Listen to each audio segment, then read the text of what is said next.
The brand has historically taken a stand on issues, and it's almost always resulted in a rise in sales. In July 1988, it released its first Just Do It campaign, when it addressed ageism featuring octogenarian Walter Scott. The campaign completely transformed Nike's revenue, increasing from $877 million in fiscal year 1987 to $1.2 billion in 1988. Profits almost tripled from the year before, and then were up another 139% by 1990. In 1993, the company aired a commercial starring Charles Barkley. I am not a role model. I'm not paid to be a role model.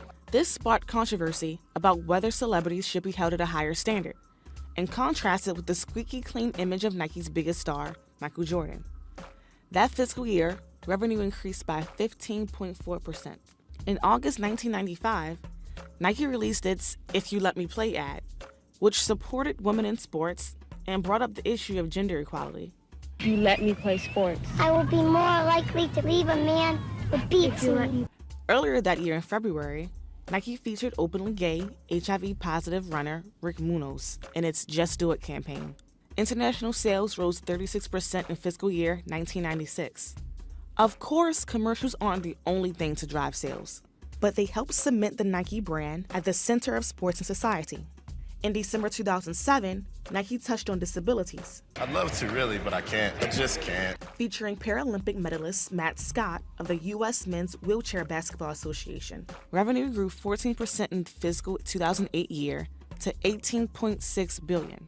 Revenue dipped slightly in 2010, but 2012 brought another surge when Nike again touched on gender equality with its Voices campaign.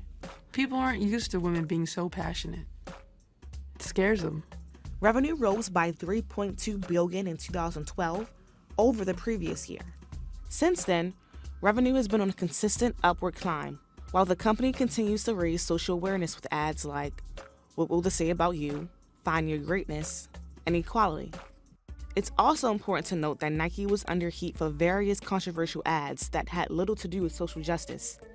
In April 2010, the brand released a commercial featuring Tiger Woods with the voiceover of his late father. This was amid reports of his extramarital affairs. The company also continued to stand by Kobe Bryant in this 2006 campaign through his sexual assault case and settlement. The criminal charges were ultimately dropped. This is not to say Nike doesn't cut ties with anyone. The sports brand dropped its endorsement deal with boxer Manny Pacquiao after making homophobic comments.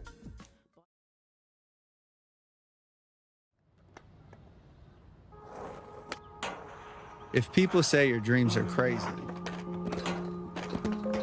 if they laugh at what you think you can do, good.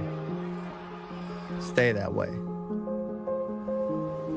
Because what non-believers fail to understand is that calling a dream crazy is not an insult.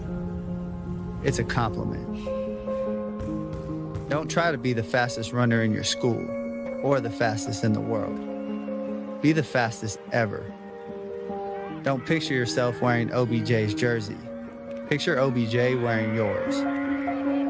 Don't settle for homecoming queen or linebacker. Do both. Lose 120 pounds and become an Ironman after beating a brain tumor. Don't believe you have to be like anybody to be somebody.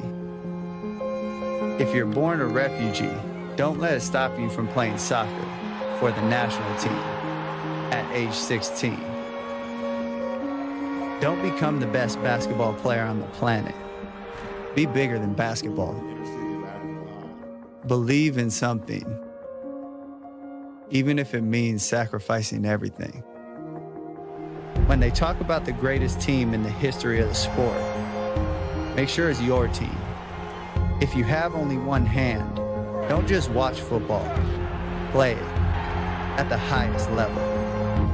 And if you're a girl from Compton, don't just become a tennis player. Become the greatest athlete ever. Yeah, that's more like it. So don't ask if your dreams are crazy. Ask if they're crazy enough.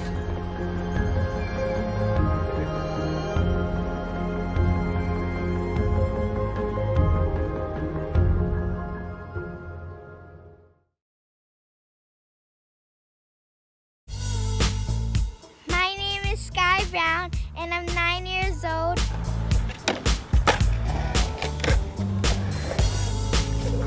My crazy dream is to be a world champion skater and a surfer.